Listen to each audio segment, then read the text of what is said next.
Thank you, Council General, for being with us today, you and your colleagues, for all the great support that you've shown in our common work and for the vision that you bring to this. Ladies and gentlemen, I neglected to mention one thing. Those of you who were at the press conference and missed lunch, please feel free to step in, fill a plate, come back quickly, and eat your lunch, chewing quietly, so that we can hear our next speaker. And that next speaker is Commissioner Gord Miller, the Environmental Commissioner of Ontario. Commissioner Miller, sworn in on January 1st, 2000, is responsible for overseeing the continued implementation of the Canadian Environmental Bill of Rights, one of Canada's most progressive pieces of environmental legislation. Commissioner Miller's mandate is to review the use of public input in shaping environmental acts and policies, as well as ensuring that environmental programs on behalf of the Environmental Bill of Rights is provided to the people of Ontario. Perfectly suited for this role. Commissioner Miller's extensive experience includes 14 years in the Ontario Ministry of the Environment and Energy. His in-depth scientific research, which he's shared at conferences and in academic journals, and for his tireless participation in a number of environmental councils and organizations. It is my honor to welcome our keynote speaker, Commissioner Gord Miller. Thank you, sir. Thank you. And thank you very much, and it's very much a pleasure to be here. And I never really spoke before when the introducer invited everybody to leave and go get lunch, but I guess that's fine. And not many people did, so that's a pleasure. Are we up? Not quite on the screen yet. It's a pleasure to be here to talk about the Great Lakes, something that I've been very involved with for a number of years as Commissioner. When I was pondering what to talk to this group about, it's actually quite interesting to come here and when you see this talk, which was written in Toronto in the absence of what was going on here, and to see the similar themes and similar ideas have been echoed by other speakers, you'd almost think we'd sort of work together on these things, but we didn't. So I think that makes the point that the ideas involved in the Great Lakes are sort of coming to a head and coming together, and that's a good thing. What am I going to talk about? So first of all, there's 3 points that I want to talk about. First, I'm going to talk about who I am, the Environmental Commissioner of Ontario, and what that person does, just by way of giving you the background, and I think telling you about what a great institution the Environmental Commissioner's job is, and it could be spread to other jurisdictions. I've focused in on 3 Great Lakes issues that I'm going to talk on today, and then I'm going to reflect on what role Great Lakes cities can play with respect to those issues that I've identified. So that's the overview. Who is the Environmental Commissioner? Well, Americans use the word commissioner differently than we do. But the title commissioner, for me, I'm not a member of the government, not in any way affiliated with the governing party or the government of Ontario. I'm an officer of the Legislative Assembly. The 103 members of the legislature vote to appoint me, and I'm accountable only to those 103 members. And I report on government decision-making as it relates to the environment for 13 ministries and 2 agencies. And I oversaw the implementation of something called the Environmental Bill of Rights, which is complicated, too much to go into today, but suffice to say it's a bill that encourages and allows the people of Ontario to participate in that government decision-making and to some extent direct the government's attention to environmental issues and on government matters.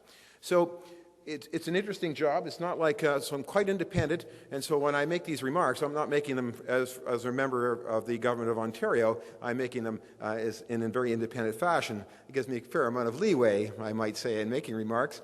I'm not contained, but please know, my American friends and colleagues, I'm not speaking for the Premier of Ontario. Certainly, and he likes it that way.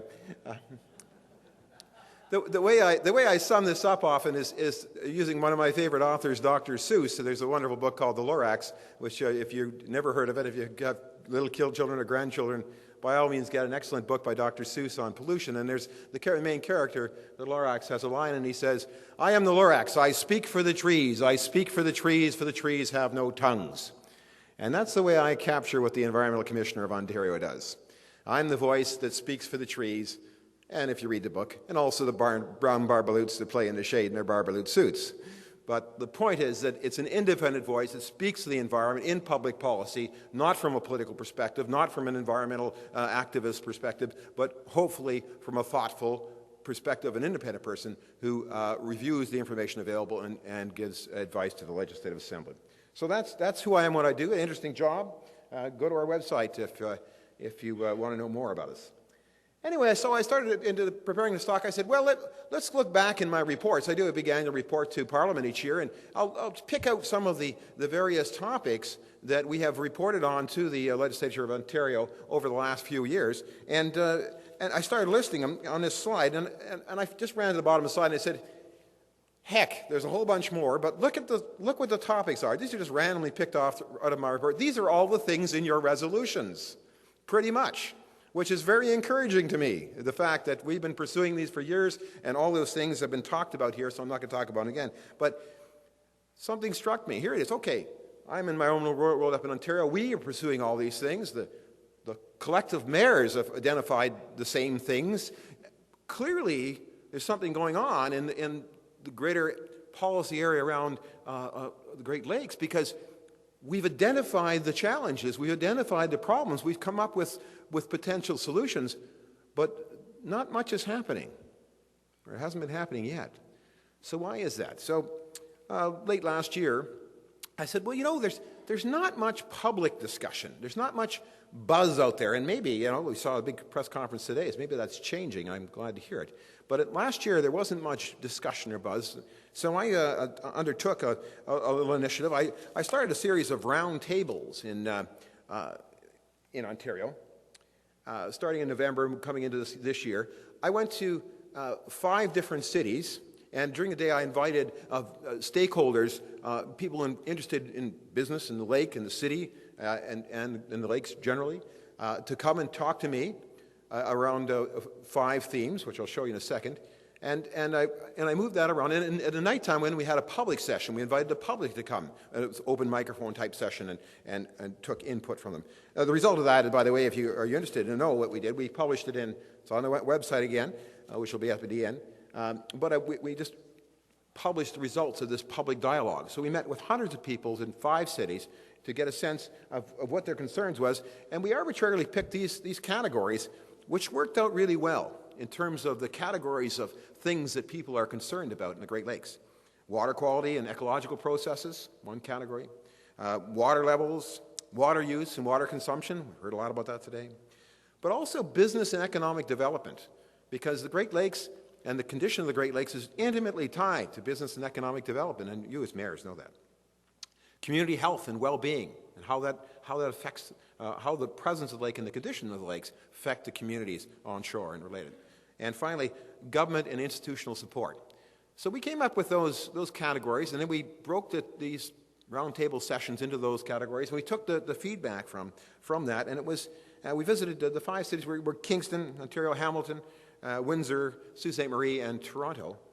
And the whole exercise went very well. It was extremely well received, and certainly there was a thirst amongst these local groups and the public in general and all the vested interests, and that there was a thirst for further discussion and more debate and to get these ideas out. And the groups worked really well together. The assembled groups, you might figure maybe economic interests might conflict with, say, an environmental activist group. But no, it didn't occur.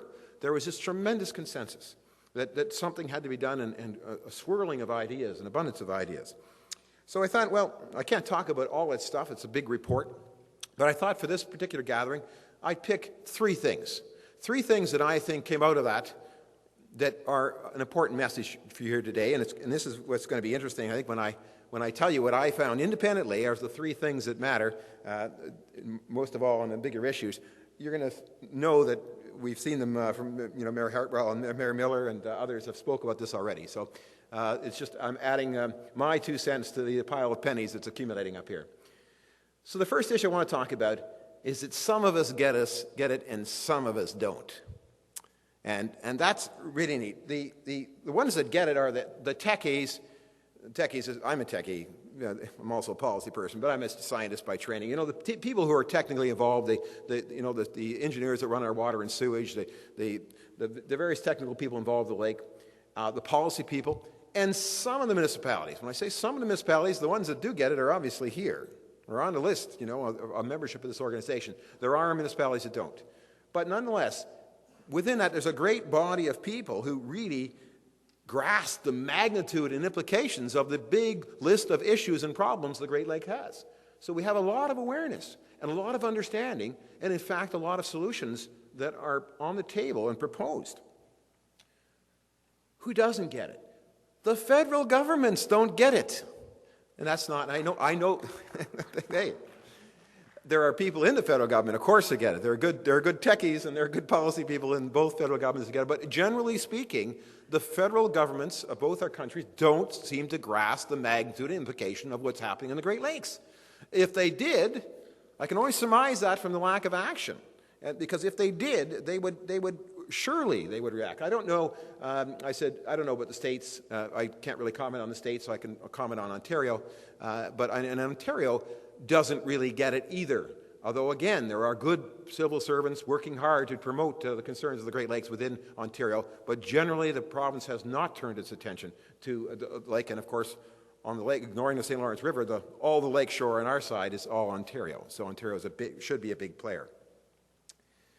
But the other thing that came out of these things that was very clear, and I've alluded to it, is that the people understand the issues, and they understand them very well, and they're deeply concerned about the lakes. This is very, very clear. For most issues. They're ambivalent on a few issues, but there's one that really struck me, and I'm an ecologist by training, it really struck me as very odd, and that is that the people, the one thing it's not getting through are on the deep ecological problems that with the virus and the fishes and they know there are zebra mussels, but they don't know how the impact of zebra mussels, tremendous impacts having in western Lake Erie and changing the ecological structure, and how the amphipod that feeds the base of the food chain right here in Lake Michigan where it started has been collapsing and it's affecting the fisheries. A whole list of ecological problems, and those are not well communicated to the people. There's really I was surprised at the low level of understanding in that regard. I'm not sure why that is, but it certainly is something.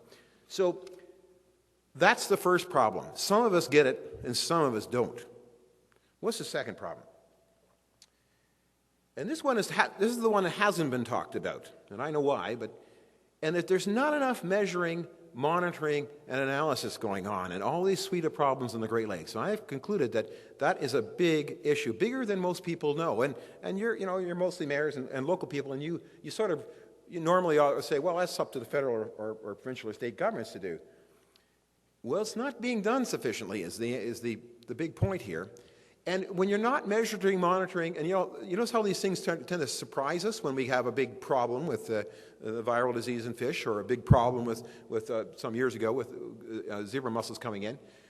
They surprise us because we don't know what's happening until it happens, because we haven't got the presence of monitoring and measuring and the scientific minds that turn their attention. There are some of these people doing, yes, good work. I'm not disparaging their work. There's just not enough of them. There's not enough money. There's not enough boats on the waters that are big enough to go. I mean, the Ministry of the Environment used to have a fleet of lake-going vessels. They don't have it anymore. We just don't have the presence, and we don't know the information. And that means we don't know what's coming down the pipe. I mean, you can never predict the future with certainty, but we're not looking, we're not measuring, we're blind to what's happening at a time when we know there's tremendous trauma and activity biologically in the lakes and from invasives and various things, and there's all sorts of other stresses and changes going on. And that's not a good state. I recently gave a special report to the Legislative Assembly, I just mentioned now, specifically about Ontario, and I emphasized that the Ontario government simply doesn't, the Ministries of Environment and the Ministry of Natural Resources, which would be the two key ministries, simply no longer have the capacity.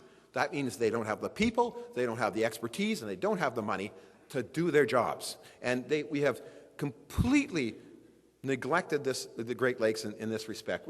The Ontario government spends the entire budget of the Ministry of the Environment to do all manners of all pollution, including all the international stuff they do and all the inspection, everything. Add to that the budget of the Ministry of Natural Resources with our immense forestry and interests in fisheries and hunting and fishing and aggregate resources and all the other things they have to manage. That's 1% of government spending. 1% is all we spend on protecting the environment, and of that, the Great Lakes get a trifle, small, little tiny bit. just one point of emphasis on that, one anecdotal thing that came up. On our side, our game wardens are called conservation officers. So people, they look after the natural resources interests. They carry guns, they're enforcement people.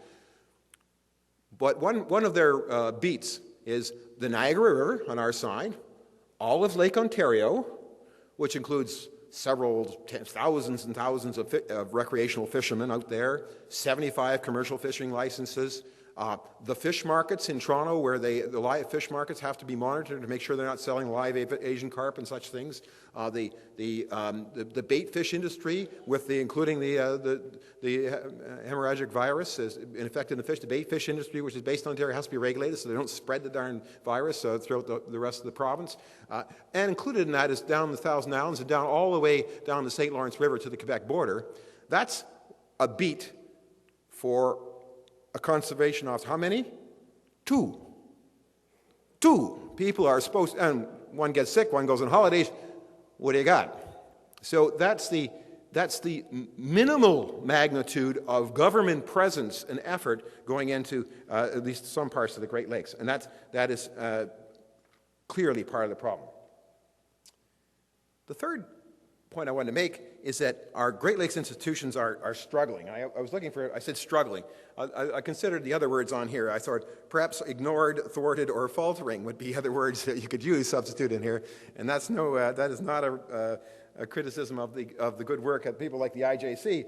It's a desperate plea for people like the IJC. The IJC needs to be the role has to be increased. These points I put on here just seem to be self-evident from the great public discussion. Everybody agrees that the IJC oversight role should and must be increased. Everybody agrees that the Great Lakes Water Quality Agreement must be renegotiated, revamped, and broadened, and renewed on a regular basis. That we've got to make that a much more useful document. And it's 20 years old, and it was good for the purpose it was crafted, but it's not up to snuff in what we need on the Great Lakes today. That's something that's got to be done. That's under consideration right now. Everybody knows the Water Resources Compact has been mentioned several times today. I don't have to go over it again. It should be ratified. And the agreement enacted in Quebec. These are part of the resolutions in your package. These are things that must be done. Because we need these institutions, because there must be a strong voice for the lakes. So those are the 3 points that I picked out of that are I think really pertinent. So what about you guys? What is the role for the cities with respect to those 3? Well, on the getting it, who gets it? What can the cities do? Well, I think the cities are prime people they can turn the people's attention towards the lake. I haven't sort of, the metaphor in my mind is we've turned our back to the lake. We're obsessed with other things in our lives and our complicated lives day to day, and we've taken the lake for granted. We've turned our back on the lake. We've got to turn people's attention back towards the lake. And the cities are, and I know some of you are doing that, and all power to you, but on a grander scale, we have to do that, because tying people to the lake is the first step of everybody getting it, get the attention focus back. And part of that is the city can sell the concept that a healthy city is tied to a healthy lake or a river, as it were. That's part of the quality of life that we enjoy, and it's essential that we pay attention to the Great Lakes. And finally, cities can focus on public concern. They can use the media. You guys just did. So I guess you preempted me here. You're learning the lesson before I deliver it. But seriously, we've got to get Great Lakes back onto the agenda of the federal and the state governments. And even though there is all this public concern, it's not on their agenda in any substantive way. We haven't seen, and certainly on the Canadian side, we haven't seen the commitment of funds to the Canada-Ontario Agreement, and we haven't seen the response that's necessary. Why? Because the federal and provincial governments don't get it, and they're not allocating resources. So the push can come from the cities. Cities can show them that's a real issue. I mean, the fact that you're in that press conference for 45 or 50 minutes, I think speaks to the fact that clearly the media is sensing that this is an important issue. And it is. And so we got to get that up the ladder, and you can do that. The next one is probably not something you're as aware of or maybe even I'm comfortable with.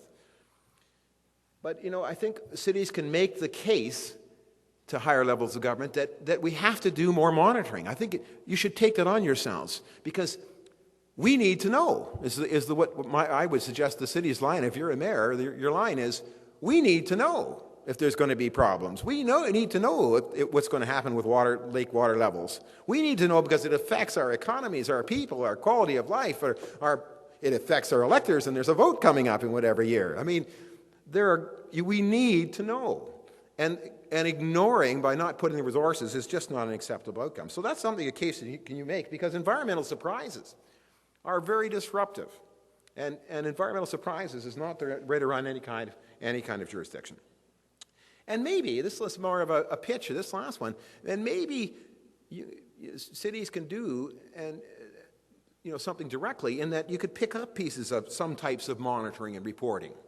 And maybe cities should consider that to be more of their role. I know, generally speaking, monitoring the Great Lakes or the shoreline, that's got to be a higher level responsibility of government. Yeah, but maybe there's pieces of it that the cities could take on and show, and I know the public will respond positively to that, and if we can get the momentum building, then we can infect the higher levels of government with their responsibility. To some extent, we're seeing this, the initiative in Mayor Tremblay's initiative with the declaration in Quebec. If you read it all through, it picks up aspects of this. And I know that there's in this the Great Lakes Initiative group that here, you also have that flavor. But so maybe take the next step, do some of that monitoring, show that it not only has to be done, it's valuable. And our institutions, well, obviously, the city's initiative, this initiative, can be a strong voice for the Great Lakes, and you should ask for a seat at the table.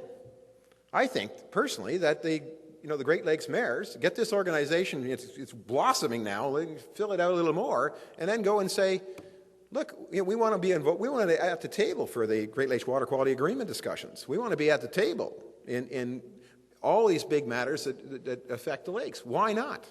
Because you are a true voice that's better connected to the people than the other levels of government, and let's bolster, use your position, power, influence to not only become part of the institutions, but bolster the existing institutions. Because I think that if you extend your voice, and that voice echoes in the electorate, which I think it does, then we can move the two higher levels of government to respond. In my experience in public policy and a little bit in politics over the years, it strikes me that every time that certainly the federal government of Canada smells an interest in the electorate in a topic, and they find themselves offside, they very quickly move to the front of the parade. And they generally come with big buckets of money. That's why we let them in. But you've got to show them, establish that there is electoral concern and that there's an issue here, and then I think we can get them back into the game and if you are at the table, then you have an opportunity to shape that to some degree. So those are our three issues that I think I could talk about today that come out of my experience. And there's some suggested responses from the city with respect to those three issues. And you can see how similar they are to which you're responding with some small variation. So that's very encouraging, because there's a tremendous amount of passion and enthusiasm about the Great Lakes system, all the way down to St. Lawrence, among the public. It's there. It's ripe for the political picking, if you like. It is the people are out there, and they're very concerned. And the municipal governments are the closest ones to the people. So this creates this opportunity, and perhaps I suggest to you, it creates an obligation for cities to take a leadership role with respect to the Great Lakes. And so that's my charge to you today, is to think of it as an obligation, bring in your fellow cities and towns into this good initiative that you're working so hard on, and take a more aggressive position with respect to the Great Lakes, because the people's voice has to be heard, and the Great Lakes, in their own, for their own interests, need to have a strong voice to protect them, and I think that voice can and should be a municipal voice. So thank you for your time.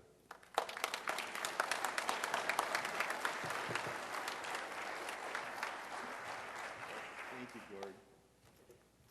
Commissioner, thank you very much for taking the time to be with us here, for your enthusiasm, indeed for your passion for this work. I know that I wish that we had a commissioner for the environment in Michigan. I think that would be a fine idea. The independence that your office has, as you've described it, is of great importance not only to the people of Ontario but to all of us in this Great Lakes. Thank you.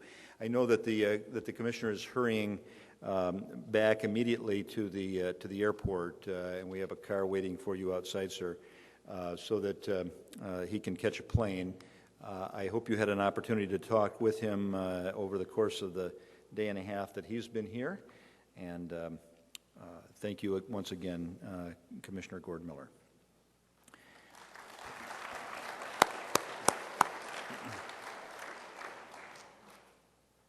Cue it. Good.